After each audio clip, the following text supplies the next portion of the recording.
Welcome at Aquastil. I'm Bart Nelemans, and we have more than 10 years experience in membrane installation.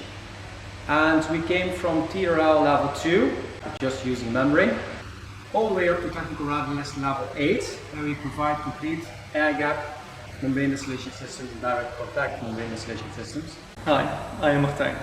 We propose a two-stage system where the first stage is used to concentrate the brine up to the saturation limit. Here we will use air gap membrane installation with existing flat sheet membrane modules in the semi-batch mode.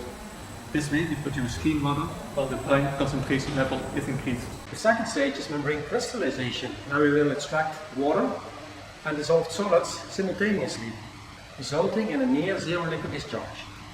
In membrane crystallization, an unstable equilibrium is promoting the creation of solid residue. In its oversaturation phase, crystal growth and nucleation is competing with each other, and we prefer crystal growth.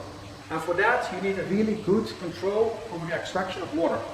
And for that we are using hollow fiber membranes. We use hollow fibers as they are more resistant at high salinities and easier to clean than the flat sheet membranes. Hi, I'm Joanna, and to summarize, the complete system consists of air gap membrane distillation with a novel membrane crystallizer, resulting in more high quality water and less concentrate.